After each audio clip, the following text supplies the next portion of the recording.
Buenas tardes a todas y a todos. Vamos a empezar una nueva sesión de nuestra aula virtual de formación. En este caso, con el tema de la piedad popular, expresión de la vida de la Iglesia.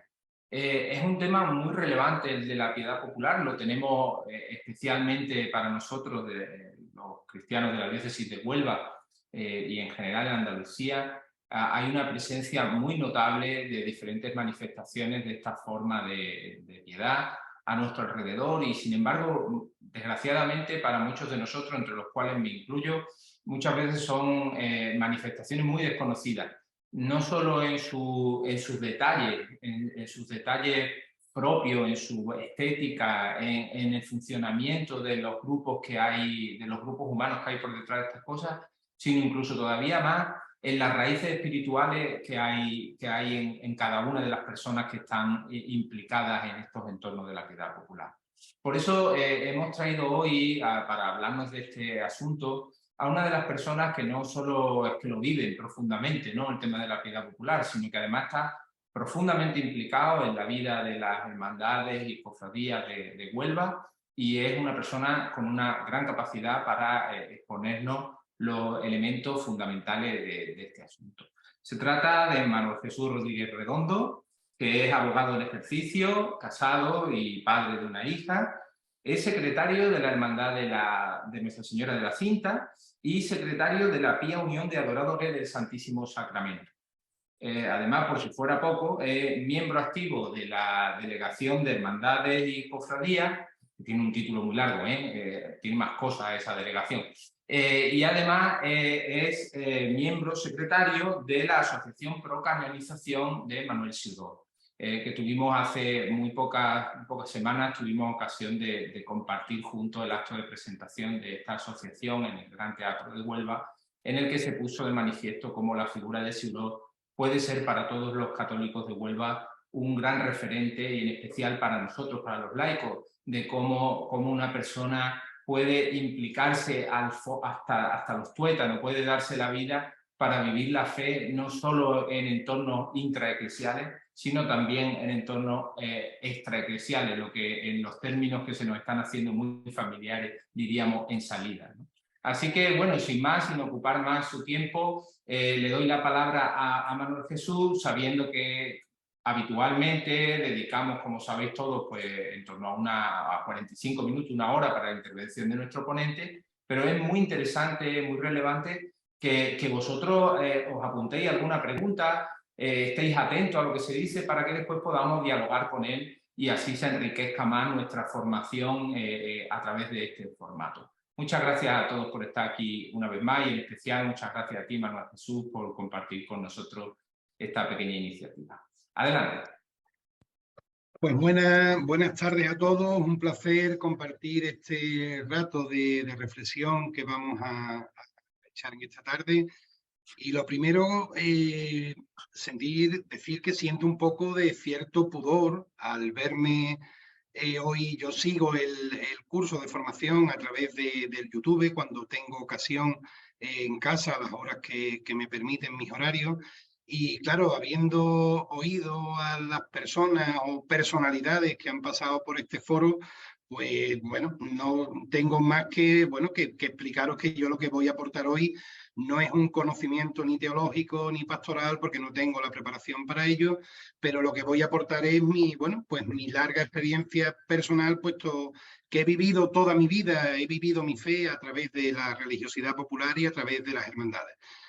Circunstancia que me gustaría agradecer tanto a la diócesis como a la delegación de laicos, porque no es un tema habitual el tratar la religiosidad popular, la vida de las hermandades en estos foros, y yo creo que, bueno, desde nuestra participación en el Congreso de Laicos, que con tanto cariño recordamos, algunos de los que os estoy viendo a través de las caritas que vemos aquí en las aplicaciones estas, pues yo creo que se han roto algunas barreras y vamos tendiendo puentes, que creo que siempre es interesante. Y me gustaría, como punto de partida, explicaros que si yo soy hoy cristiano, lo soy porque recibí una formación en mi familia en mi parroquia y en mi hermandad.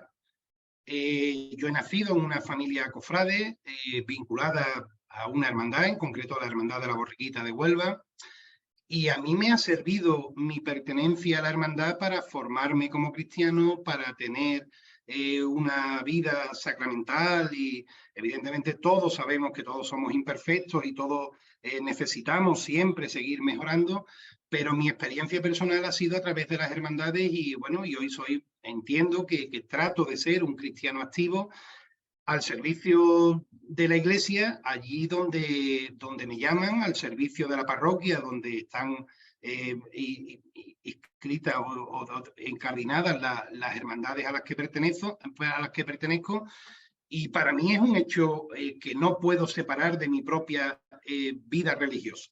La pertenencia a las hermandades es lo que me ha permitido ser hoy el cristiano que soy.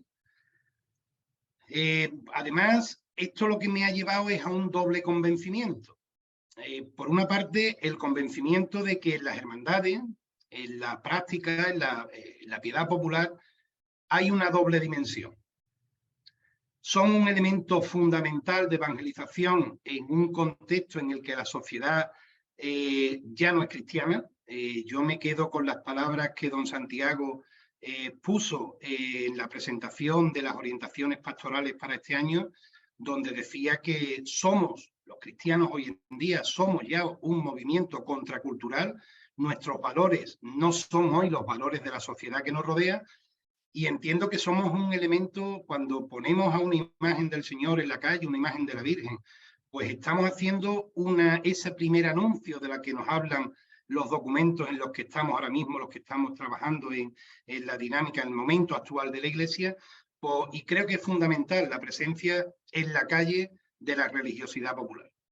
Pero al mismo tiempo soy plenamente consciente de que todas esas personas que participan y viven de la religiosidad popular, pues también necesitan una tarea interna de evangelización. A mí me gusta llamarlo, aunque quede un poco cursi en el ámbito de las propias hermandades, pero yo vengo defendiendo desde hace cierto tiempo que las hermandades son misioneras, pero al mismo tiempo son tierra de misión. Y este convencimiento es lo que me ha hecho, pues bueno, asumir un compromiso personal que es el que viene determinando pues toda mi humilde tarea, digamos, de apostolado personal, de tarea de llevar al Señor en aquellos espacios en los que me muevo. Por una parte, yo entiendo que hay que contribuir a que las hermandades sean la luz y la sal en medio de nuestra sociedad, por los motivos que he citado ahora mismo. Y también hay que contribuir a que los cofrades encuentren en el seno de las hermandades pues un camino a la conversión personal. Estos dos ejes, ser luz para los demás y profundizar en la conversión personal, es lo que más o menos hoy voy a tratar de exponeros en esta reflexión. Y por poner un punto de introducción, la religiosidad popular es consustancial a la vida de la Iglesia. Desde que somos Iglesia, desde que empiezan los apóstoles y las primeras comunidades a realizar su labor, están presentes prácticas que surgen de la devoción, surgen de querer implementar o de querer complementar la vida sacramental.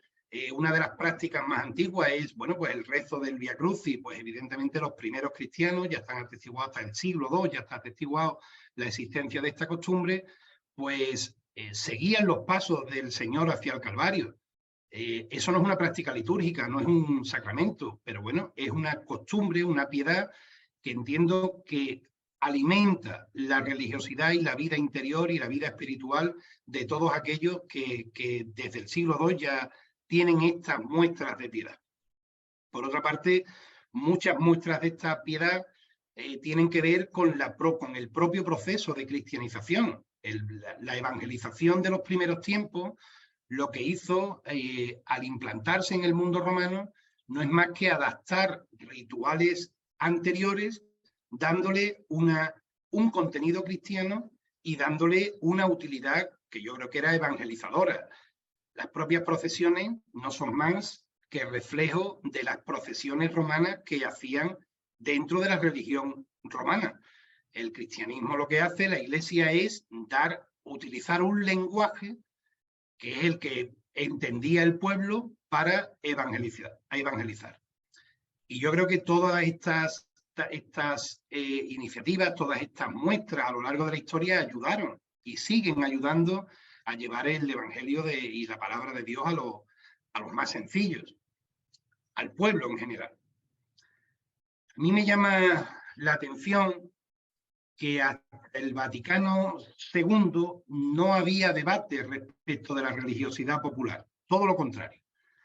El Concilio de Trento no duda en alentar la presencia de las muestras de piedad en la calle con idea de conmover el alma y los sentimientos de los fieles. Pero esto entra, y la Iglesia siempre valoró la piedad popular como un primer acercamiento a Dios y nunca se tuvo ningún tipo de duda o de crítica al respecto. Como crítica, la religiosidad popular como concepto surge en torno a los años 60 y no surge en el seno de la Iglesia, sino que es un concepto que se introduce a través de la antropología y sobre todo en el ámbito latinoamericano. Yo utilizo, hay muchísimas, no hay una sola definición de lo que es la religiosidad popular, pero yo utilizo uno que es de los años 70, de México, y las define como las manifestaciones que el pueblo celebra con motivo de las fiestas religiosas del calendario litúrgico, Semana Santa, Pascua, Pentecostés, fiestas patronales, como forma de culto a Dios, a la Virgen y a los santos, con signos, símbolos propios que son expresiones de procesos culturales e identitarios particulares. Lo digo porque aquí engloba la visión que a mí me interesa para después tratar de desarrollar hasta donde quiero reflexionar con vosotros. Es una visión que tiene una inspiración filosófica concreta, que es el materialismo y es el marxismo cultural. Eso es interesante apuntarlo. Y esta visión pone el énfasis en la separación. De alguna manera es la forma en la que viene a expresar que es la forma en la que vive la religión, el pueblo llano, frente a la religiosidad oficial, que es la que viviría o la que experimentaría o la que alientaría las élites. Por otra parte, trata de identificar la religiosidad popular como las supersticiones opuestas a la religiosidad oficial. Y además pone también el énfasis en el que el rito popular, que engloba y que es el lenguaje en el que se expresa en cada lugar y en cada espacio la religiosidad popular, tendría una serie de caracteres identitarios que chocarían con la catolicidad y la universalidad de una religión oficial. Esta visión lo que genera es, como yo digo, ese conflicto interno en el seno de la Iglesia y como punto de partida, ya digo, hasta los años 60 no había ningún tipo de debate. El Concilio de Trento dice, y voy a tratar de leer textualmente, se aconseja la estación pública con el Santísimo Sacramento y con las imágenes, verdaderas efigies, perdón que se me ha saltado, efigies de Jesús y de su madre y de los santos, destacando las ventajas que se derivan para el que por su voluntad no entre en las iglesias, al encontrarse con ellas en la calle, piense de la verdad de nuestro Señor que en esta imagen se representa. Por lo tanto, el Concilio de Trento entendía que era un elemento útil revestido de las formas culturales características de cada espacio, de cada región, de cada lugar, porque tocaba la fibra sensible del fiel, especialmente el que estaba alejado.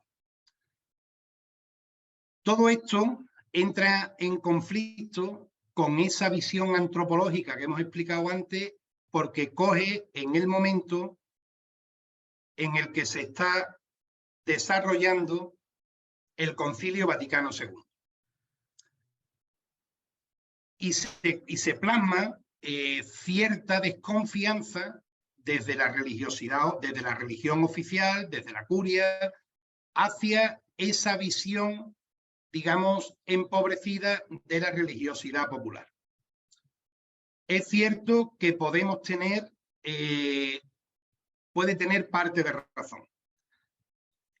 Hay un anclaje, demasiado anclaje a la tradición y el rito. Hay hermandades que están muy pegadas al rito. El rito es un lenguaje. Yo considero que los rituales de las hermandades son un lenguaje. En aquel momento había mucha despreocupación por los temas conciliares. El Concilio Vaticano II es cierto que no tuvo repercusión en el ámbito de la religiosidad popular. En España en concreto también quedó muy marcada esa imagen de las procesiones muy vinculadas al nacionalcatolicismo. Y además también se da otro fenómeno que es lo que yo llamo particularmente, esto es un concepto mío, la secularización cofrade y la justificación cultural. ¿A qué me refiero con esto? A que conforme se va secularizando la sociedad, en las hermandades, al mismo tiempo que ocurre en el seno de la Iglesia, en la sociedad en sí, las hermandades no son más que un reflejo de la Iglesia y de la sociedad, pues había personas que se sentían muy activos, muy partícipes, muy identificados con la religiosidad popular, pero con la parte cultural. No voy a citar, ahí en Sevilla se dieron casos de muy conocidos políticos, conocidos artistas, que aun manifestándose ateos, pues participaban de las procesiones y porque lo que ponían, se quedaban con lo que yo digo, el lenguaje, se quedaban con la cultura, pero habían vaciado de contenido el valor religioso de la religiosidad popular. Sin embargo, este debate lo cierra directamente la propia Iglesia. Si nos fijamos en el magisterio de la Iglesia, todos los papas han apoyado, han secundado y han comprendido el valor de la religiosidad popular. San Pablo VI decía que la religiosidad popular es una expresión particular de la búsqueda de Dios y de la fe, que refleja una sed de Dios que solamente los sencillos pueden conocer. En ningún momento trata de desvirtuar los valores que hemos venido señalando muy sencillamente. San Juan Pablo II, de los que más ha comprendido este fenómeno, venía a decir que la religiosidad popular constituye una expresión de la fe que se vale, perdón que tengo que mover la pantalla, de los elementos culturales de un determinado ambiente, interpretando e interpelando la sensibilidad de los participantes de manera viva y eficaz. Benedicto XVI, pues decía, la piedad popular habla desde el lenguaje del corazón. A través de ella la fe ha entrado en el corazón de los hombres, formando parte de sus sentimientos, costumbres, sentir y vivir común. Por eso la piedad popular es un gran patrimonio de la Iglesia. Y el Papa Francisco nos dice, se dirige a las hermandades de Italia, en una asamblea que tuvieron en Italia, dice, sed vosotros auténticos evangelizadores, que vuestras iniciativas sean puentes, senderos para llevar a Cristo, para caminar con Él.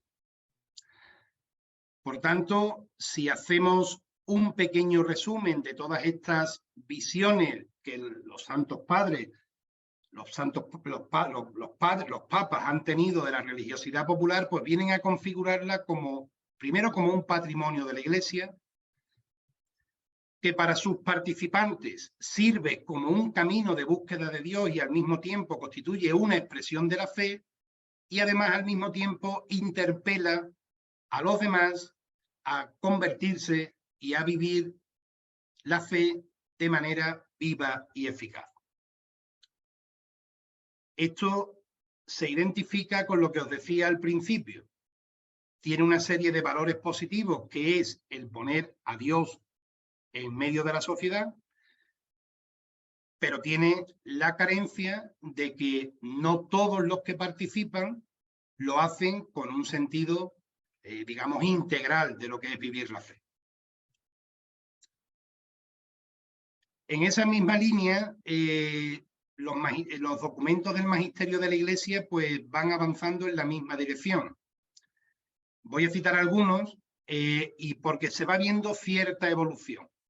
Desde la Lumen Gentium del año 64 hasta los documentos más actuales, se va viendo una evolución desde los primeros documentos en los que hay una crítica fuerte, muy influenciado por la antropología que hemos citado antes, con esa visión de ruptura, de enfrentamiento entre la religión oficial y la religiosidad popular, a lo que hoy se entiende que es, lo que decía Benedicto XVI, un gran patrimonio de la Iglesia.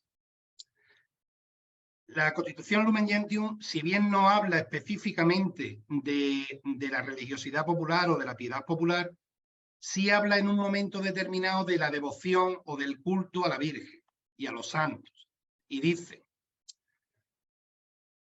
que se estimen en mucho las prácticas y los ejercicios de piedad hacia la Virgen, recomendados por el magisterio en el curso de los siglos, y que observen escrupulosamente cuanto en los tiempos pasados fue decretado acerca del culto a las imágenes de Cristo, de la Santísima Virgen y de los santos.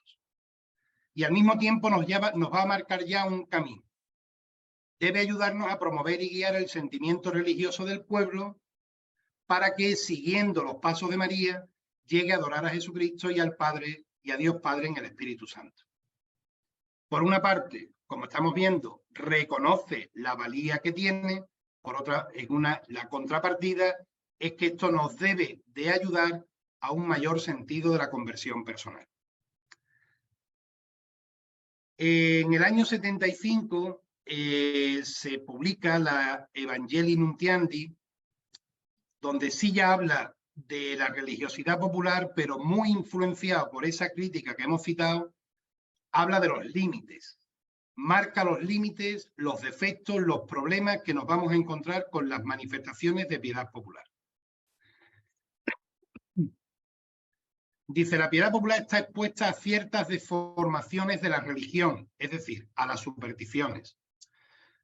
Corre el riesgo de quedarse en una mera manifestación cultural sin verdadera adhesión a la fe.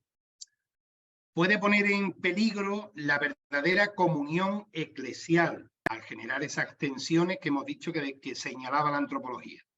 Pero al mismo tiempo tiene valores, refleja una sed de Dios. Esa expresión de sed de Dios lo repiten distintos papas y distintos documentos del magisterio de la Iglesia.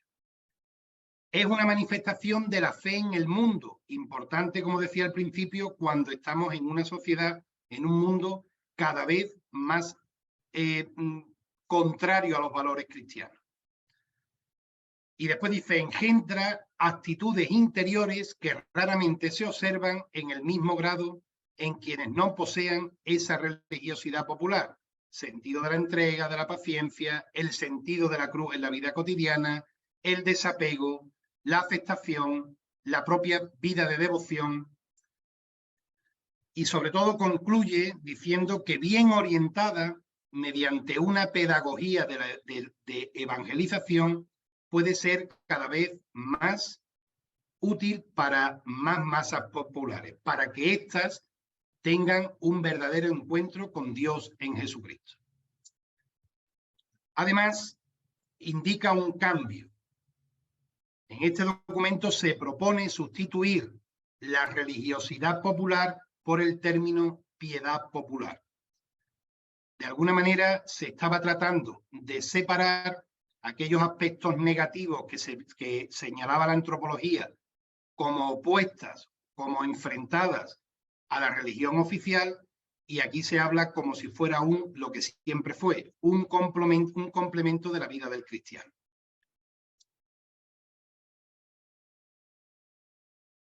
En 2002, la Congregación para el Culto Divino y la Disciplina de los Sacramentos saca el Directorio sobre la Piedad Popular y Liturgia.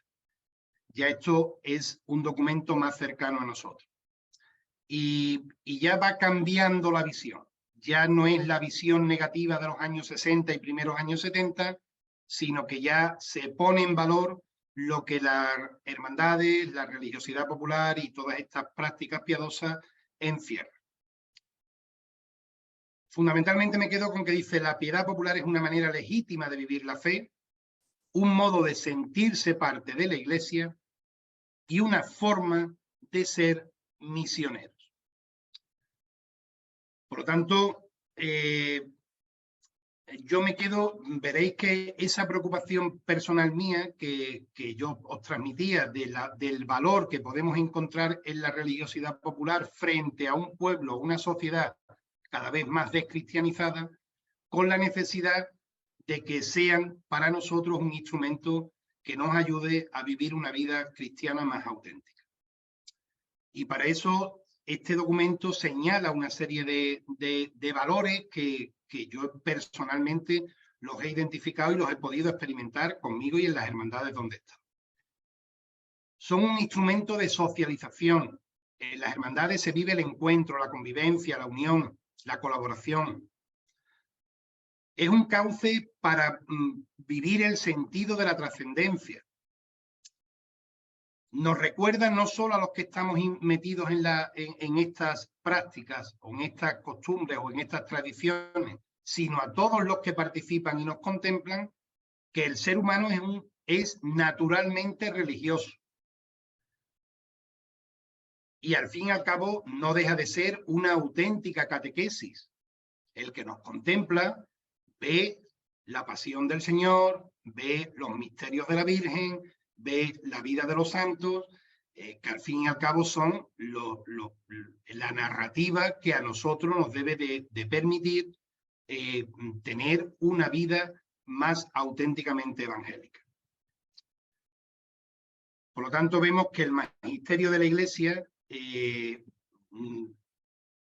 apoya, respalda, comprende todo este tipo de manifestaciones. Además, termina con, lo tengo aquí señalado, dice: ha sido un medio providencial para la conservación y la transmisión de la fe. Creo que lo digo después, pero cabe en este momento. Allá donde hay una religiosidad popular o una piedad popular muy implantada, hay un freno importante para la secularización de la sociedad. En Andalucía, con sus virtudes y defectos, es un movimiento dentro de la Iglesia muy importante, y en Andalucía vemos que la secularización no tiene nada que ver, como por ejemplo espacios que puedo conocer, como Cataluña, donde la religiosidad popular ha sido prácticamente borrada, y no tiene nada que ver la sociedad andaluza en el aspecto religioso con la sociedad catalana, por poner un ejemplo. Estos documentos de la Iglesia en el contexto español, en los documentos de la Conferencia Episcopal Española, pues han tenido una continuidad y si acaso un mayor desarrollo. No voy a insistir más sobre el tema porque veo que ya vamos avanzando en el tiempo, pero prácticamente todos los documentos que hay un documento que se llama Documento Pastoral para la Evangelización y la Renovación de la Piedad Popular del año 87. Y ahí lo que pone el énfasis es en la renovación litúrgica posconciliar y las prácticas paralitúrgicas tradicionales de las hermandades. Y ahí lo que viene a decir es, recogiendo, lo leo literalmente, recogiendo este interés de la Iglesia por la piedad popular, ya no lo llama religiosidad popular, sino piedad popular. En el marco de la evangelización, los obispos deseamos contribuir a la renovación y consolidación de los valores posconciliares en nuestros fieles. Eso se vuelve a manifestar en la parte de la crítica. Hay un documento también de 1975 donde se habla, 1975, estamos hablando de pleno proceso de transición. Dice, se llama Catolicismo Popular en el sur de España. Estos ya son los obispos del sur de España.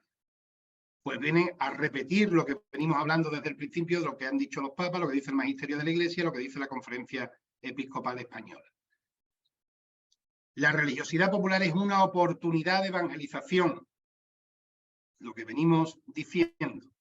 Se valora en estas manifestaciones los testimonios de fe en Dios. Incluso tengo que notar que llega a decir, por imperfectos que sean. ¿Y por qué?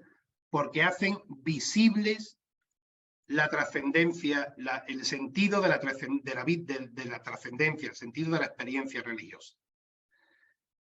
Sí es cierto que vuelvo a insistir, en el año 75 se hace una serie de críticas que tienen mucho que ver con el contexto que se vivía en España y en Andalucía en aquel momento.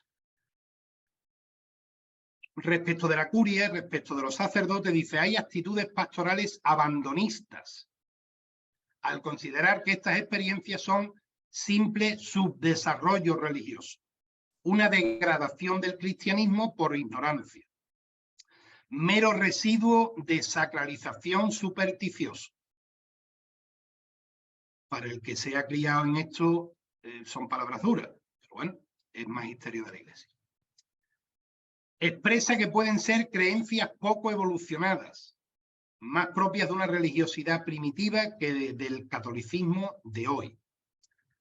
Son creencias de tipo legalista, responde a una concepción reducida de la fe y señala, donde hay elementos de carácter patriótico religioso que responden a unas concepciones del catolicismo como religión nacional. Evidentemente, esta dura crítica, que es la que hemos tenido presente, esa visión negativa de la religiosidad popular, tiene que ver mucho más con el contexto político que con lo que verdaderamente se vivía en el interior de las hermandades. Pero bueno, tenía que citarlo y os lo transmito. Esto va evolucionando y hay un documento importante que se trabajó mucho en todas las hermandades a lo largo de los 80 y los años 90, que es la Carta Pastoral de los Obispos del Sur de España a las hermandades y cofradías. Y aquí lo que viene a hacer esta carta, superando esas palabras duras que os acabo de citar, esa visión tan negativa, lo que hace es sugerir unas líneas de actuación para tratar de corregir o de poner en valor lo que subyace en las hermandades y en la religiosidad popular. Nos pedían que sean caudal para alimentar la vida espiritual, que se practicara la caridad y la animación cristiana de la sociedad, que se armonizara el culto a las imágenes y el culto público con la vida litúrgica y especialmente con la importancia del triduo pascual. En definitiva, que hubiera una llamada a la conversión de los que participábamos de esta realidad o de esta experiencia dentro de la Iglesia. Todo ello con el objetivo de salvaguardar la identidad cristiana. Pues ese más o menos es el recorrido, como vamos viendo, de cómo ha ido evolucionando el magisterio, la opinión, los documentos eclesiásticos con los que las hermandades han tenido que ir trabajando hasta llegar al momento actual. Pues tras estas décadas del concilio, ¿Qué tenemos hoy en día? Yo aquí os doy mi visión personal, estando dentro, muy implicado y siendo desde dentro un poco crítico. Tal y como la Iglesia reconoce, es un fenómeno que ha crecido significativamente. Las manifestaciones de piedad popular son absolutamente masivas. No hay acto que se organice, que organicen las hermandades en cualquiera de sus dimensiones, que no tengan la respuesta masiva de la gente. Las propias hermandades, como digamos sujetos activos de esta piedad popular, siguen creciendo. Cada año son más el número de hermandades que se van constituyendo. Y además hay una cuestión fundamental, que agrupan a decenas de miles de fieles. En nuestra diócesis son aproximadamente más de 300 hermandades y aproximadamente casi 60.000 personas las que están inscritas o participando en estas hermandades o en este movimiento. Por otra parte, despliegan una actividad amplísima. Hacen muchísimas cosas. No solo celebran los cultos tradicionales con las ceras, con las flores y con los altares excepcionales, plásticos, que nos gustan a los que estamos metidos en estas cuestiones. Organizan, sino que viven en las parroquias de manera muy activa. Se organizan ciclos y cursos de formación. Desde la Delegación de Hermandades hemos tenido un ciclo de encuentros en los que han participado más de 800 personas. Por lo tanto, hay una preocupación por la formación. Por otra parte, mantienen importantísimos signos de caridad. Las obras sociales de las hermandades son numerosísimas, se mueven muchísimos recursos y sostienen de manera muy importante parte de la labor que hacen las caritas parroquiales. Y además son un signo de convivencia y de encuentro, viendo las características de la vida de hoy, tanto en los barrios como en las parroquias, como en toda la ciudad. Sin embargo, sigue siendo vista con recelo. La religiosidad popular sigue siendo vista con cierto recelo. En la propia Iglesia, hermanos, a los que yo considero mis hermanos, pues muestran lo que yo llamo, son palabras mías, esto no es de ninguna referencia, el prejuicio cofrade. Hay una corriente dentro de la Iglesia que sigue contemplando las hermandades y la piedad popular como una especie de rémora del pasado, como un freno al aire fresco de la Iglesia, como una práctica para gente infantil. Yo recuerdo de joven que he tenido la suerte de tener el acompañamiento de una serie de sacerdotes que entendieron esta realidad, que vieron las posibilidades que tenía esta realidad, pues que me tenían que explicar, porque yo escuchaba que las hermandades eran las hojas secas que tenían que caer para dejar paso a los brotes nuevos. Un artículo del diario Diel de los años 70. O que las hermandades debían despojarse de adherencias antievangélicas. Eso está escrito en un documento diocesano de los años 80. Y hace muy poco, pues oíamos que las hermandades vienen a ser un poco como la paja que ha de aventar el Espíritu Santo para limpiar la era. Bueno, pues ese recelo, ese prejuicio está. Y yo personalmente asumo. Si en Huelva los 60 o 70.000 personas, cristianos que están inscritos en las hermandades, todos tuvieran una vida personal con un compromiso cristiano absolutamente intachable, Huelva no sería Huelva, sino que sería la Jerusalén celestial, que ya estaríamos porque sería una cuestión potentísima. Claro que nosotros somos los propios cofrades, somos conscientes de que hay cierta falta de autenticidad. Pero yo me quedo con las palabras que dijo nuestro obispo don Santiago hace poco, cuando expresaba que las hermandades no son más que el reflejo de la sociedad.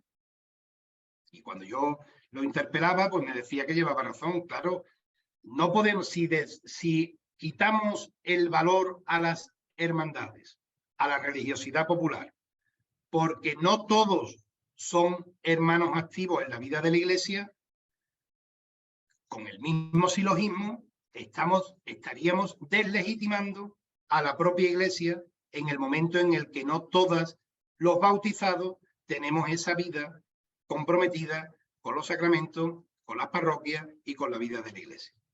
Por eso decía que las hermandades no son más que un espejo en el que se refleja la sociedad en la que vivimos y la Iglesia en la que vivimos.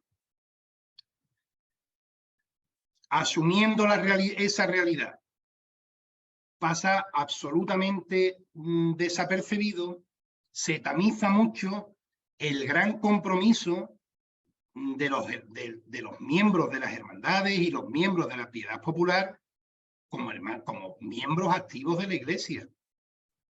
En todas las tareas parroquiales, pastorales de la parroquia, os garantizo que hay gente de hermandades trabajando. En las cáritas parroquiales, en los grupos de catequistas a todos los niveles, en los grupos de liturgia, en la pastoral de enfermos. Las hermandades no son más que una expresión de lo que se vive en las parroquias.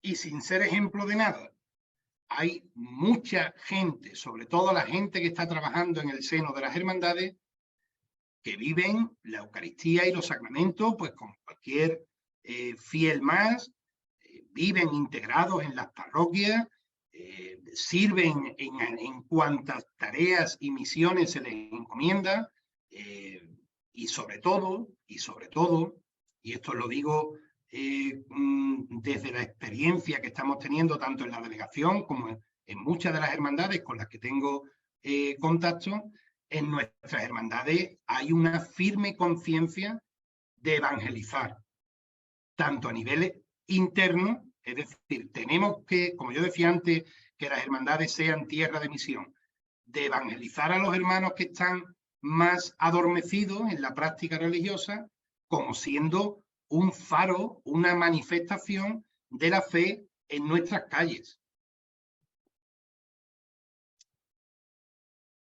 Por eso digo que la religiosidad popular, las hermandades, tienen las mismas amenazas que tiene hoy en día la Iglesia.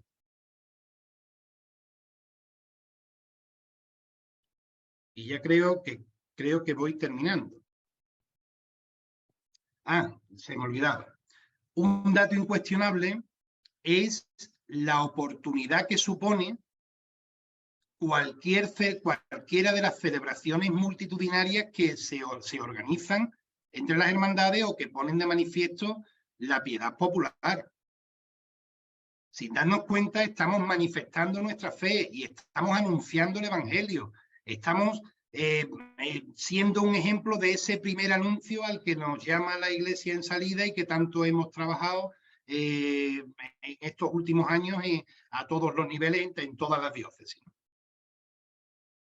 Y después termino, como último valor, lo que ya he apuntado, donde la piedad popular crece, la secularización se frena. Esto es un hecho que además en las notas que os ha pasado Juan Diego, pues están las citas y las fuentes. Esto está estudiado numéricamente y desde una perspectiva sociológica.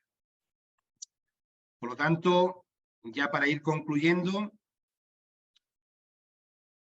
todos estamos llamados a evangelizar. Y las hermandades estamos llamados igual que el resto de la Iglesia, como una parte más de la Iglesia. Primero, las hermandades necesitan interiorizar, esto ya es un convencimiento mío personal y es la tarea en la que me he enfrascado a nivel personal y con todos los miembros de las hermandades que estamos en esa línea, que somos muchos. Las hermandades tenemos que llevar el Evangelio a nuestro entorno, como ese primer anuncio. puesto que además utiliza esas herramientas que ya utilizó la Iglesia en siglos anteriores de llegar a la persona a través de los sentidos, conmoviendo el alma del fiel a través de la imagen.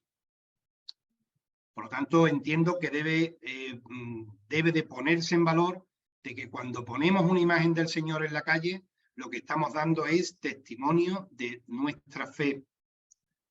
Y es un recordatorio importante que se está perdiendo en nuestra sociedad el sentido de la trascendencia.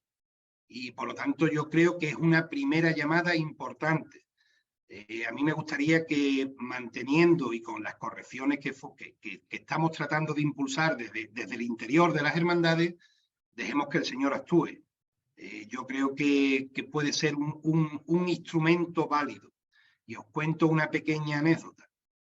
El pasado viernes, si no me equivoco, hubo un Vía Crucis con nuestro Padre, la imagen del Señor del Nazareno de Huelva.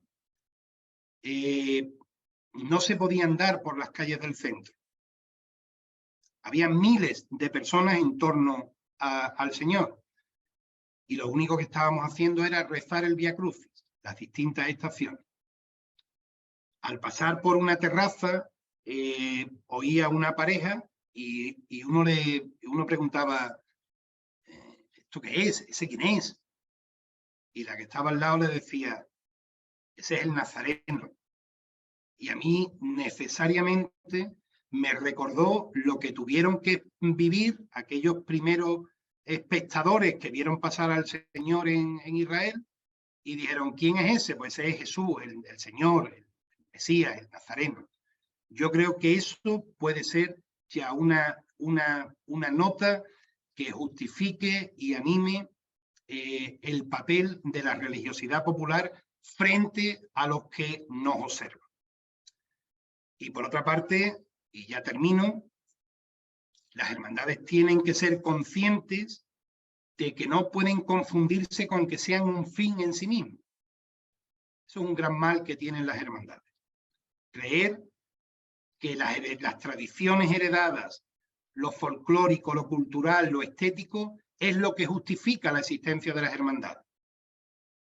Yo estoy radicalmente en contra de esa visión y soy consciente de que en parte existe, pero la gran mayoría entiende que necesitamos ir dando pasos, ir avanzando para que nuestras comunidades, las hermandades son comunidades de hermanos, pues sea un espacio donde vivir la vida cristiana de una manera más intensa, más auténtica, vinculada siempre a la vida parroquial, teniendo presente la vida de los sacramentos, con una formación que sea cada vez más eficaz, cada vez más necesaria y sobre todo tratando de optimizar y poner en valor esa acción caritativa que se viene desarrollando de una manera, es un hecho que muchos a nivel periodístico nos critican a las hermandades, que no sabemos vender, entre comillas, toda esa obra social que de manera individual y de manera conjunta hacen las hermandades. También es cierto que nosotros no tenemos que vender, esto no es un producto de marketing, esto es una expresión de nuestra propia pertenencia, de nuestra propia acción dentro de la Iglesia a través de las hermandades. Por lo tanto, me quedo y resumo y ya concluyo, espero que no me haya alargado muchísimo, que no haya sido demasiado tostón, con dos ideas básicas. La primera, las hermandades son más necesarias que nunca y más útiles que nunca, puesto que constituyen un eficaz, como fue siempre, elemento de primer anuncio, de evangelización de los alejados, de conmover a los alejados, y por otra parte necesitan un camino interior a convencerse de que los primeros que tienen que ser de seguir ese camino de conversión personal son los propios miembros o las partes implicadas o las partes que forman parte de toda esta fenomenología de la piedad popular. Pues creo que hasta ahí mi reflexión y bueno, y ya pues me pongo a vuestra disposición para cualquier pregunta, cualquier duda, cualquier matiz, a ver si entre todos me sacáis a mí de mis propias dudas, porque aquí nadie tiene la certeza absoluta. Muy bien, muchas gracias Manuel, no solo por tu brevedad, sino también por la claridad y la pasión con la que te has comunicado con nosotros. Ahora es el momento de las preguntas, así que aquellos que estáis presentes podéis levantar la mano a través de Zoom o podéis hacerlo así si activáis vuestras cámaras y os veo.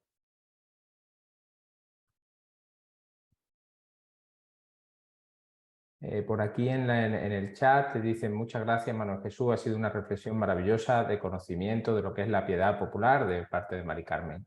Muy bien, muchas gracias. Gracias, Mari Carmen. No tenemos preguntas de momento, así que empezaré yo. Ah, sí. Juan Carlos, adelante, por favor. Puedes activar tu micrófono.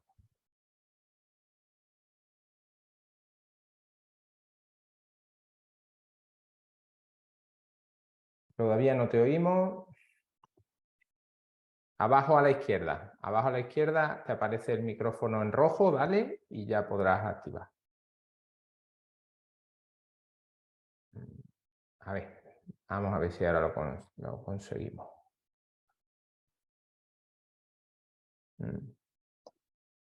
No conseguimos conectar con tu audio. A ver.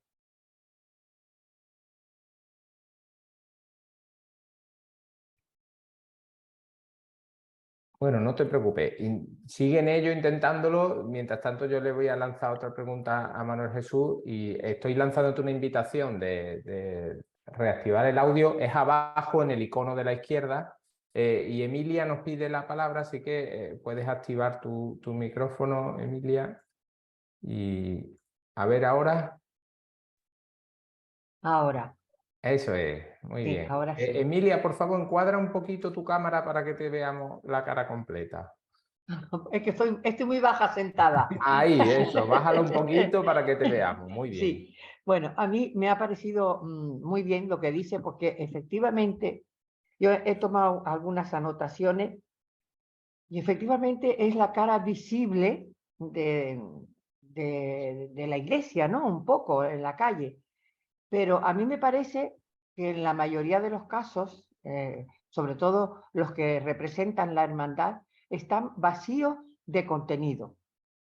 ¿Qué quiero decir con esto? Que necesitan un poco de, no sé, un poquito de más enseñanza, de querer más implicarse en las cosas verdaderamente de Dios. Por ejemplo, yo veo lo que conozco de las hermandades de cerca de aquí. Las iglesias están vacías de gente de hermandad. Yo no veo que vayan a misa. La misa dominical, no veo gente de hermandad. ¿A qué parroquia vas, Emilia? En la Redondela, en la única que hay. La Redondela no conozco esa realidad. Yo conozco la... Pues es que 3 personitas, las que pertenecen a la cabeza visible, son las que van a misa. Las demás no, yo no les veo. Y todo el pueblo pertenece a la hermandad. Todo el pueblo. Hay jóvenes, además que yo me encanta, porque yo no estaba acostumbrada a esto. Y esos chavales que se meten debajo de un paso y llevarle todo, yo creo que algo tienen que tener, efectivamente, algo tienen que sentir, porque si no, no lo hacía. Pero se le escapa el saber el por qué. Y la cosa es que son reacios. Yo llevo aquí la lectura creyente desde que don José la implantó hace 16 años. Me cuesta la misma vida de tener gente. Y sobre todo de la hermandad no tengo a nadie. De la hermandad no tengo a nadie. Y es una ocasión estupenda para instruirse un poco, para conocer a Jesús, eso que ellos van proclamando por la calle. Muy bien, pero solamente gracias. Queda fuera, no está dentro. Me da a mí la impresión, ¿sabes? Vuelvo a decir o a machacar lo que he tratado de explicar. Es decir, lo primero es que cuando Emilia introduce la pregunta, dice, me parece. Es un prejuicio. Yo te preguntaría, en la parroquia de la Redondela, ¿cuántos bautizados bautizado aquí todo el mundo? hay? todo el mundo. Y a la iglesia no va nadie, eso tiene toda la razón. Cuando lo has dicho, sí, tienes toda la razón. Es decir, lo que te quiero hacer, lo que yo, es decir, yo soy consciente, y es una línea de trabajo no ya solo mía personal, sino en las hermandades en las que estoy y en la delegación de hermandades que estamos trabajando en equipo. Somos conscientes de que no todos los que formamos parte de las hermandades tenemos una vida sacramental, una vida de participación, una vida cristiana profunda y auténtica, vamos a decirlo sin paliativo, pero que eso no es más que el mismo reflejo de lo que vivimos en las parroquias. Sí, sí, decir, sí, estoy de acuerdo contigo. Lo que a mí me llama la atención es, el problema es que la propia estructura de las hermandades son comunidades abiertas, donde no se le cierra la puerta a nadie. Por eso hay 60.000 personas en la provincia de Huelva que forman parte de las hermandades. Y lo que me llama la atención, y esto permitirme que ese señalamiento solamente se produce respecto a las hermandades. Yo preguntaría a cualquier otro tipo de movimiento si todos los que forman parte de esos movimientos, todos son de comunión diaria o todos tienen un pleno convencimiento de la fe que dicen mantener. Yo, por mi experiencia en mi parroquia, en las parroquias en las que participo, porque son varias con las que colaboro, yo veo que la vida de los cofrades es muy activa, que no es todo lo deseable que pudiera ser. Yo soy el primero que doy la vara dentro del mundo de las hermandades, pero abriros a entender esta realidad y que no, evidentemente yo he dicho y lo he dejado dicho. Nosotros mismos, los cofrades, somos conscientes de que evidentemente el camino tiene que ser a que todos los que participamos de la piedad popular tengamos una conversión auténtica y una vida sacramental y que esa piedad popular se manifieste en una vida cristiana. Muchas gracias, Manuel. Sí. Voy a nada más que puntualizar una cosa. Yo estoy de acuerdo con él, estoy de acuerdo. Ahora, si yo, por ejemplo, estoy dentro de un movimiento y se me pide X cosa, yo trato de hacer eso que se me pide. Entonces, a las hermandades es lo mismo. Se te está pidiendo formación, se te está pidiendo que tú como cristiano asistas a la misa dominical, bueno, ¿y por qué no lo hacen? Es lo que yo te digo, estoy de acuerdo con él, pero esa otra parte también tiene que implicarse. Y si no, dejo de ser hermano, si no me interesa, o dejo de estar en ese grupo, porque no lo voy a seguir. Lo que me vienes a decir es que echemos al 70% de los bautizados que no tienen una vida. Claro, pero es que el 70%, vamos a ver, el 70% no está metido en un grupo, está metido en la iglesia, entre los bautizados. Están metidos en el grupo principal que es la iglesia. La iglesia, de acuerdo. Pero ese bautizado, cuando le bautizaron, no era consciente, eran sus padres. Y entonces, al ser mayor, dice, pues ahora no hago lo que me dé la gana. No, conscientemente él no permanece a ese grupo. A ver si me explico. Pero si tú, ya con tu inteligencia, dice, quiero formar de este grupo y en este grupo me piden X, yo tengo que conseguirlo, o por lo menos tengo que tratar de conseguirlo. Digo yo. Muy bien, Emilia. Creo que ha quedado muy clara tu posición, Emilia. Hay 2 manos más pedidas, vale. Y ahora Manuel Jesús tendrá ocasión de insistir sobre ello. Perdonadme, pero me gustan las cosas muy claras. No, si yo lo agradezco. Sí. Yo creo, la claridad está muy bien. La cuestión es que para que no se convierta en un diálogo, tú has planteado tu postura, Manuel Jesús te ha contestado, tú ahora has replicado, está bien. Muy bien, pero muy bien. Vamos a dejar que el ponente piense si quiere abordar el tema de otra forma y mientras tanto vamos a darle paso también a otras preguntas. Muchas gracias, Emilia. Gracias a vosotros, gracias a vosotros. Gracias. Muy bien, Manuel Jesús, antes de darle la palabra a Juan Carlos, ¿quieres añadir algo más? No, que al final lo que expresa Emilia no es más que una de las realidades que yo he señalado, es decir, hay un prejuicio con una base real que nosotros mismos asumimos, conocemos y es la línea de trabajo que tenemos, pero que no se puede deslegitimar el todo por la parte. Quiero decir, no podemos deslegitimar la existencia de hermandades y de piedad popular porque no todos los inscritos tengan una vida activa, porque con el mismo mecanismo estamos deslegitimando a la Iglesia Católica en el sentido de que no todos los bautizados tienen una vida cristiana plena. Simplemente somos un espejo. Es más, dentro de las hermandades el compromiso es amplio. Yo, la Hermandad de la Virgen de la Esperanza de la Redondela no la conozco. Sí conozco otras realidades. Cuando dicen, necesitamos más formación, mire usted, dígame usted qué movimiento de la Iglesia ha convocado a 800 personas para recibir formación. Pues las hermandades lo han hecho.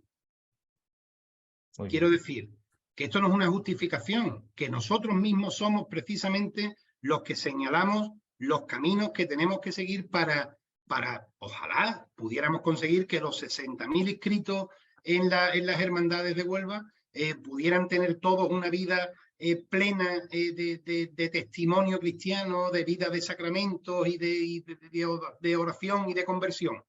Pero ojalá no hiciera falta en las hermandades para tener esa primera puerta, porque todos los bautizados de Huelva, los 400.000 bautizados de Huelva, tuviéramos la misma realidad. Muy bien, muchas gracias. Claro, el camino es claro, pero no solo para las hermandades, sino para todas las realidades de la Iglesia en general. Si para eso estamos, para llevar el mensaje del Señor a los demás. Estupendo. Juan Carlos, por favor, adelante, tu pregunta. Sí, buenas tardes, Manuel Jesús, gracias por la ponencia, me ha gustado. Yo pertenecí al mundo de las hermandades en el año 80, a raíz de las coronaciones de distintas vírgenes en la provincia de Huelva. Y hubo un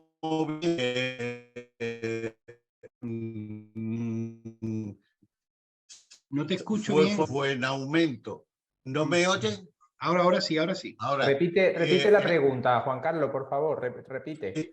La pregunta, yo viví el mundo de las hermandades en el año 80, 82, cuando la evangelización y coronación de distintas vírgenes en la provincia de Huelva. Hubo un movimiento fuerte.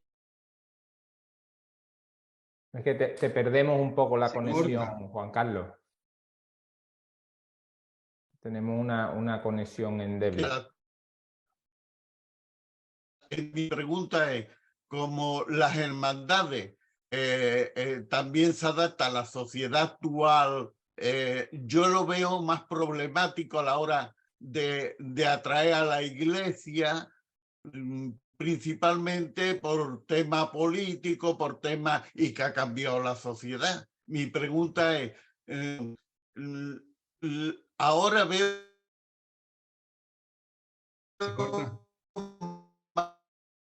mayor dificultad propiamente a miembros y demás. Entonces, no se puede crear movimiento que la Iglesia pueda hacer como en los años 90 en la coronación de las hermandades. Pues mira, te hablo en concreto, ya llevamos unos años, los últimos delegados de hermandades están desplegando una importante tarea para tratar de generar ese movimiento que tú demandas. Fundamentalmente va en 3 líneas, que al fin y al cabo son las 3 líneas básicas de la vida del cristiano.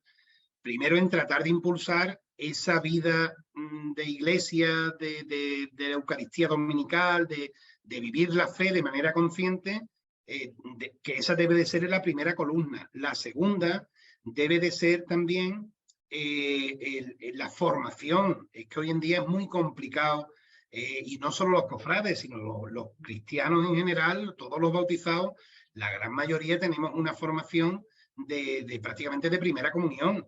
Por tanto, es una segunda línea que se está trabajando muchísimo. Y una tercera, la tercera, que es el manifestar eso de manera en la caridad con los más necesitados.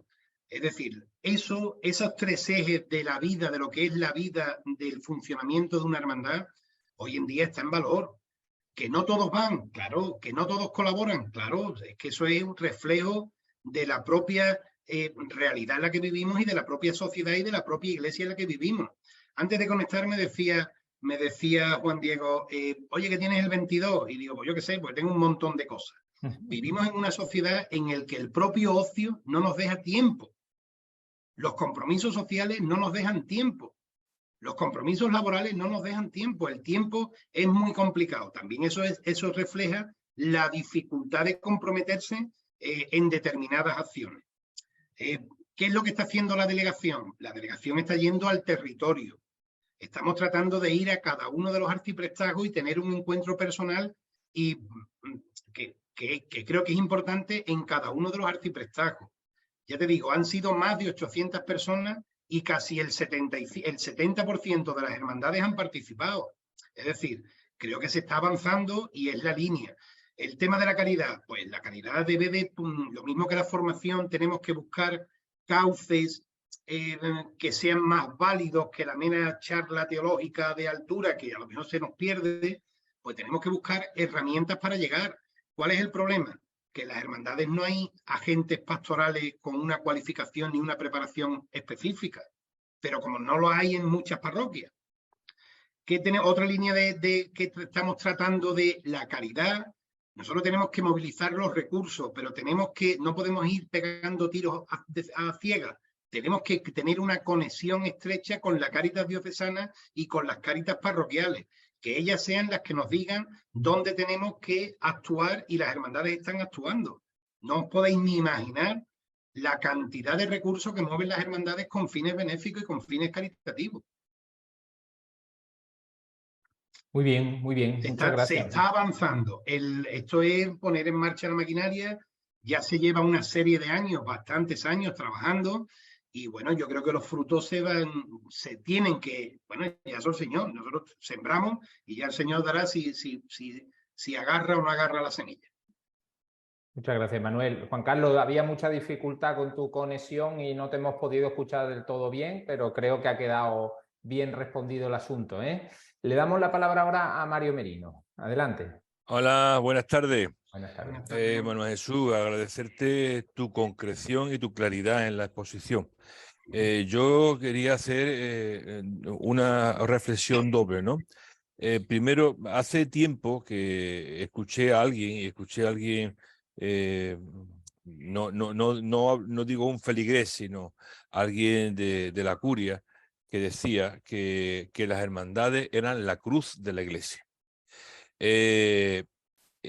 Aquello a mí me dejó un poco impactado, ¿no?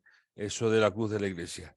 Yo creo que lo decía por ese poder que tienen las hermandades, por ese gran número de feligreses con las que trabajan y ese cierto empoderamiento social que pueden tener hoy las hermandades. De hecho, lo catalogaba como grupos de bautizados pero no practicantes. Hablaban en términos generales. Esa es la primera reflexión que yo hago y dejo ahí, ¿no? Y la segunda, que es la que yo creo que para mí es más interesante, que es lo que tú has anunciado como el camino, ¿no? El proyecto de Dios de cada hermandad, ¿no? Que esa manifestación cultural o religiosa en las calles siempre va a llevar a la espiritualidad. Ese yo creo que es el punto más importante. Es decir, si el paso de un crucificado o el paso de una dolorosa suscita en alguien que, pues a lo mejor que es bautizado, pero que no aparece por la iglesia, pero se suscita una oración, un mensaje, un revuelco del corazón, pues está actuando el Espíritu Santo, ¿eh? Entonces, creo que la manifestación popular sí tiene su sentido y hay veces que queremos ver cosas tangibles, cosas palpables, y no es así. Para el Espíritu Santo no hay tiempo ni edad. Gracias por tu exposición y ahí queda mi reflexión. Muchas gracias. Yo solo te diría que amén, es decir, has señalado las tres ideas fundamentales que has expuesto, son las que yo coincido plenamente porque además las he expuesto, es decir, cuando dice que las hermandades son la cruz de la Iglesia, no es más que ese prejuicio anclado de los años postconciliares que tiene poco que ver con la realidad actual. Bautizados no practicantes, sí, yo soy el primero que señalo esa realidad, pero que esa realidad no es más que, os vuelvo a insistir una vez más, que como la propia Iglesia. Es decir, si hay alguien, sacerdote o no, que deslegitima a las hermandades, porque una hermandad puede tener 1000 hermanos y no todos los miembros hermanos de esa hermandad tienen una vida practicante, estaríamos deslegitimando a la Iglesia en el mismo momento en el que no todos los bautizados, miembros de la Iglesia, tienen esa vida practicante. Es que los porcentajes vienen a ser lo mismo. Lo que no se pone de manifiesto es esas comunidades más reducidas, muy activas, que tienen actividad durante todo el año, que están metidas en las parroquias, que son catequistas en las parroquias, que están en los equipos de Cáritas, que están en los equipos de limpieza de las parroquias, que también las parroquias hay que limpiarlas, en los equipos de liturgia, en los equipos de pastoral de enfermos, etcétera, etcétera, etcétera. Yo las parroquias que conozco y no tengo un conocimiento pleno y absoluto de todas las parroquias de la diócesis, pero sí conozco y he tenido la suerte de poder cambiar impresiones con muchos párrocos. La realidad es esa, la realidad es esa. Las hermandades, no todos estamos metidos en la dinámica de la Iglesia, pero sí una parte muy importante están metidos y de una manera muy importante. Por lo tanto, te compro los tres argumentos, los segundos. Y sobre todo el último, que es que desde Trento el lenguaje cultural, la estética de un paso de la Virgen de las Andas, de la Virgen del Rocío, de la Virgen de... no quiero citar, es decir, todas esas manifestaciones tocan la fibra sensible. El Rocío, ¿cuántas confesiones se producen en el Rocío? Ahí están los datos, que hablen los sacerdotes. ¿Cuántas confesiones se celebran antes de la salida de Semana Santa? Es decir, claro que sirven, que tenemos que purificar, por supuesto, que tenemos que trabajar, a lo mejor nuestro ámbito es ese. Otra cosa será si queremos una iglesia de puros, de que todos sean perfectos cumplidores de la ley, entonces no haría falta seguir evangelizando. Muy bien. Muchas gracias. Ahora mismo no veo ninguna otra pregunta pendiente, ninguna mano levantada. Yo sí quería hacerte alguna observación. Bueno, para empezar, felicitarte porque ahora Montemayor, en cuanto le diga un par de cosas aquí a nuestro querido ponente, te doy la palabra. Felicitarte porque creo que has hecho una exposición muy sincera y en la que no has evitado los puntos difíciles, ¿no? Incluso cuando eso implica coger una encíclica y decir, pues esta encíclica dice esto, esto y esto y esto es lo que hay, ¿no? Entonces eso en este tiempo en el que todo el mundo intentamos poner la mejor cara y muchas veces no mostrar la realidad en la que estamos, pues me parece muy valiente y muy sincero y te lo agradezco. Yo sinceramente de tu intervención me quedo con dos asuntos, ¿no? Claro, tú sabes que a mí me ha encargado don Santiago que sea el delegado de laicos y claro, yo miro el mundo de las hermandades y el 99,99% de las hermandades son laicos. Y digo, bueno, ¿qué pasa? ¿Por qué hay un déficit muy grande de lo que se conoce como apostolado laical asociado, apostolado seglar asociado? Eso en nuestra diócesis existe, pero no es una realidad abultada en cuanto a números. Y sin embargo sí la es, el de las hermandades. ¿Es que las hermandades no son apostolado laical asociado? O si lo son, ¿por qué están fuera de esta delegación y están en una delegación aparte?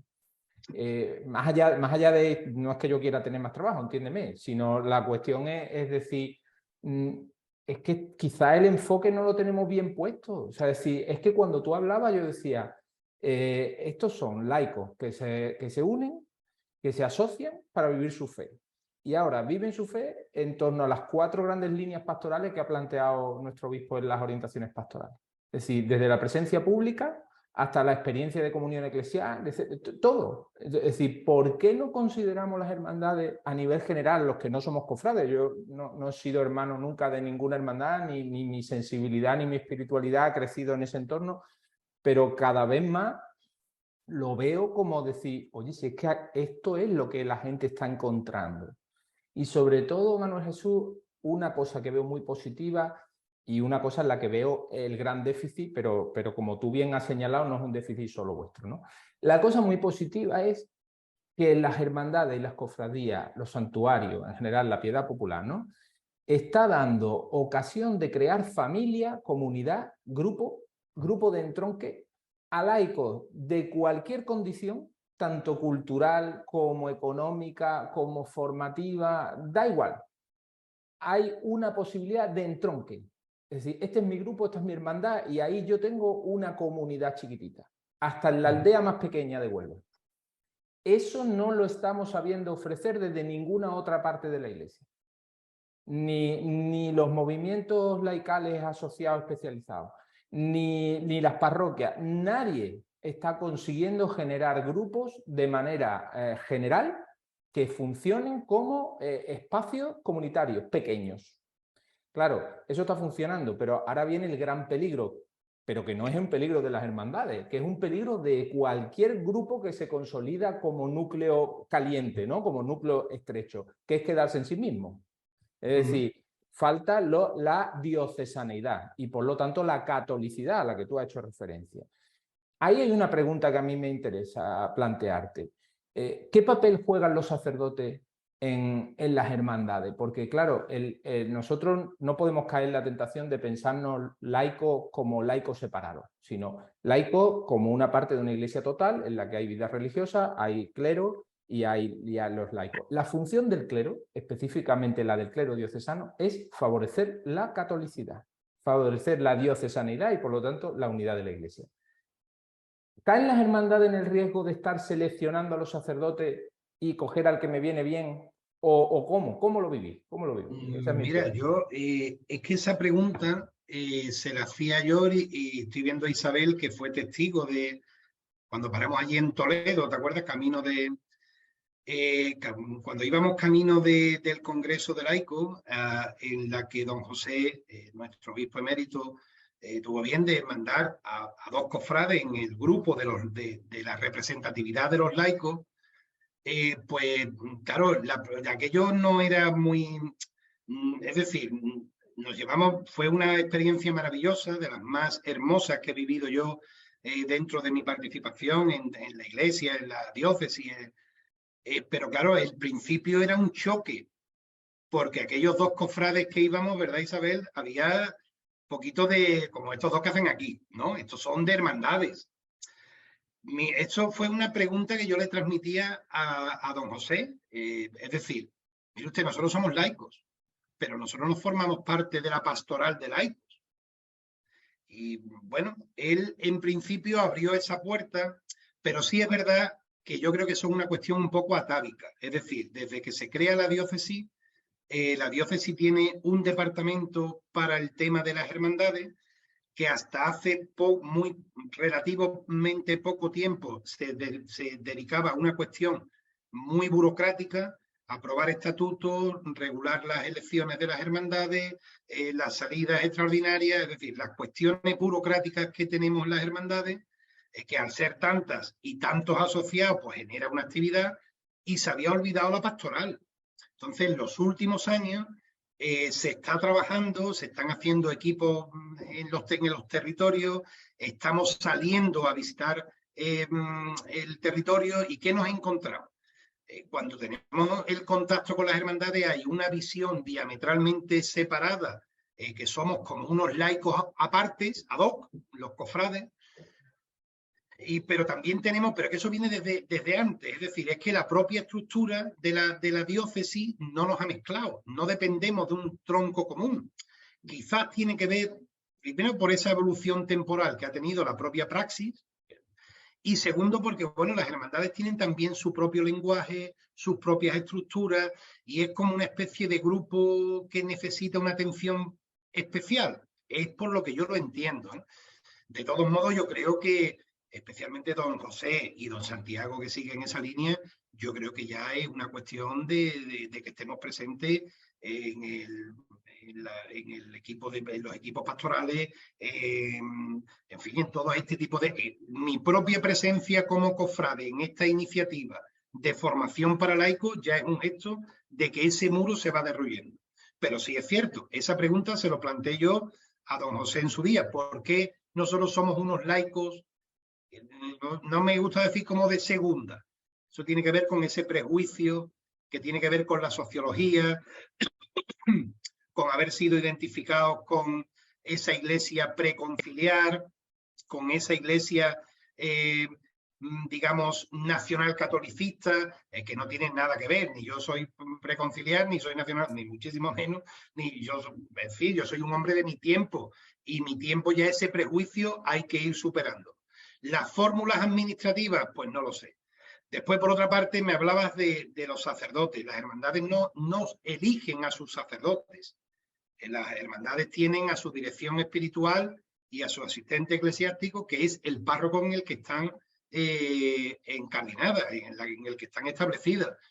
Pues hay curas que esto lo comprenden mejor, otros que lo comprenden peor.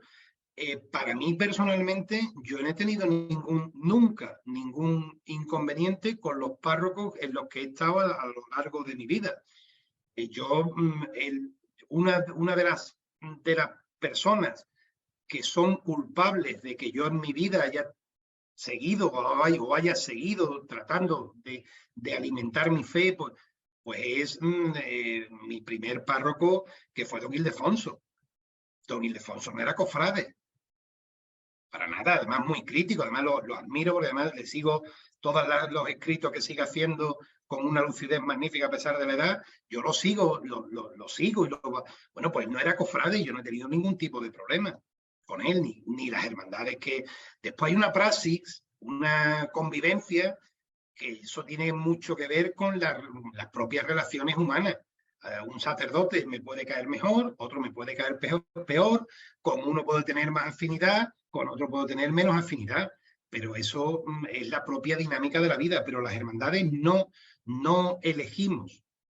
A las hermandades se nos impone, no se nos impone, es decir, que aceptamos dentro de la participación parroquial el párroco al que nos debemos y el que nos tiene que acompañar. Otra cosa también es que no todos los párrocos quieren acompañar a las hermandades.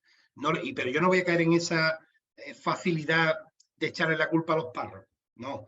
Cuando un párroco, aunque no quiera o no comprenda, porque su formación haya sido en ese contexto social, político, de que hemos venido comentando en la exposición, cuando a un párroco se le pide colaboración y se le exige que trabaje, el párroco trabaja. Aunque no sea cofrade y aunque no lo entienda. Yo tengo que nombrar hoy necesariamente a don Manuel Martín Gómez, una persona en la que yo estuve con él trabajando en una hermandad, y él no solo no comprendía esto, sino que no sabía ni papa ni quería saber. Sin embargo, cuando vio que había un grupo que trabajaba, que le atendía la Cáritas, que le atendía la parroquia, que animaba a los jóvenes, vio un aliciente y al final terminó siendo un cura cofrade. Y que esto no, yo quiero decir, yo esto no lo quiero poner como ejemplo de nada, que también he vivido momentos en los que las hermandades se han alejado por completo de la parroquia, pero estos son dinámicas humanas propias de las relaciones sociales. Estupendo, gracias Manuel. Vamos a darle ahora la palabra a Montemayor, que quiere también hacer una pregunta. Bueno, más que una pregunta es una pequeña reflexión. Conozco las hermandades, pertenezco a un grupo parroquial, estoy integrada en mi parroquia y curiosamente lo que esta tarde se ha dicho por parte de varios es que hay mucho desconocimiento del trabajo de las hermandades, como ha dicho el ponente, con respecto a la caridad, con respecto a la participación en las parroquias, a la limpieza, a ayudar al mantenimiento, a una obra, a muchas cosas. pero el pequeño fallo es que la mayoría de sus integrantes pues no acuden a misa o la formación pues tampoco.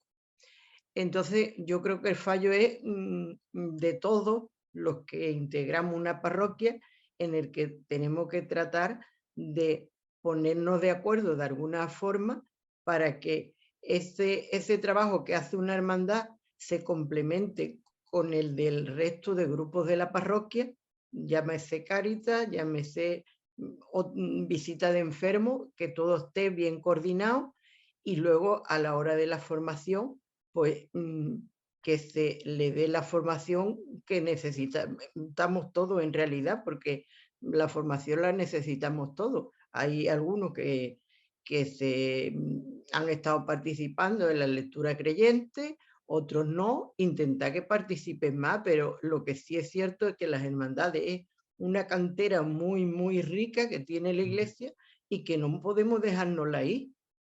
Es mi opinión. Es que lo coincido, es que esa realidad que tú ves, ¿a qué parroquia pertenece? Si se puede... Perdón, que la había silenciado porque cuando terminan las preguntas silencio a las personas. Vuelve a activar tu micrófono, Monte, por favor. En Moguer.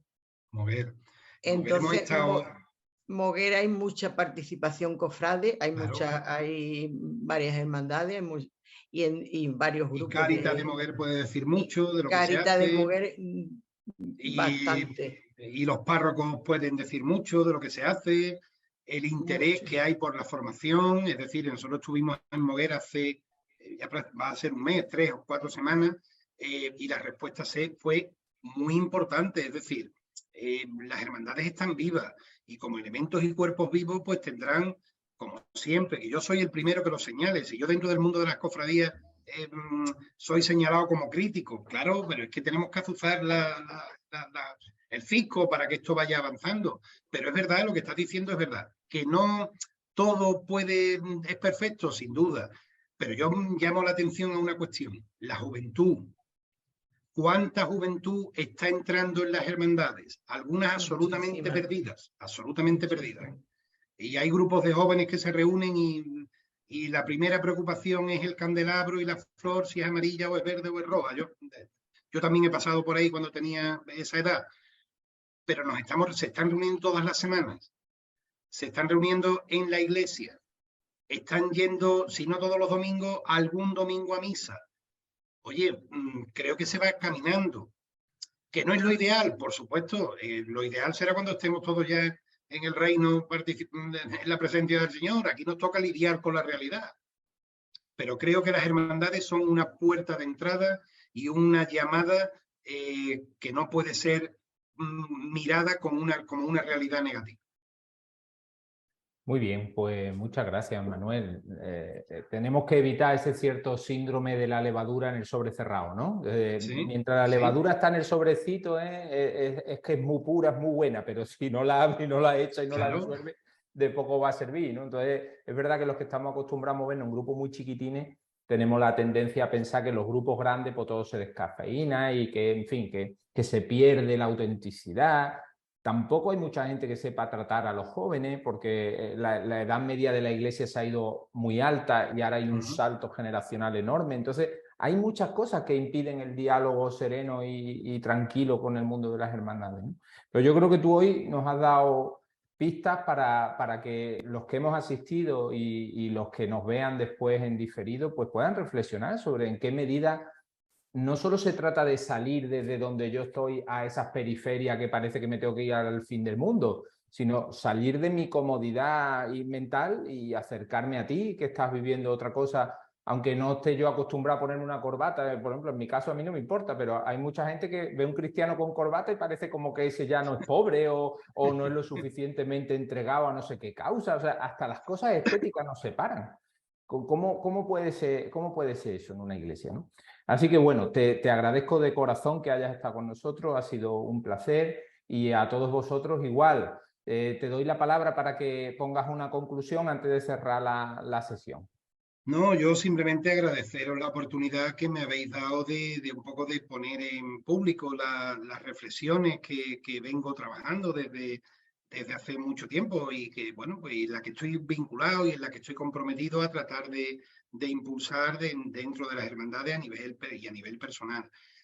La petición, a ver si vamos entre todos tratando de superar ese prejuicio, que es un prejuicio que viene instalado de una coyuntura sociopolítica concreta de los años 60 y 70, de la transición, de los años, en fin, de una, no quiero hablar de filosofía ni mucho menos, que no es el momento ni, pero que es una cuestión que la realidad hoy no tiene nada que ver, que somos, las hermandades somos iglesias, estamos formados por personas, estamos por personas muy vinculadas y trabajando muchísimo dentro de las parroquias, de la diócesis, de donde se nos llama, y que nos veáis con comprensión y que nos ayudéis, que nos ayudéis. Yo creo que también, y sobre todo, que aquí estamos todos para anunciar el Evangelio, y el Evangelio que no hay que anunciarlo entre los puros, sino en los que necesitan ese proceso de conversión,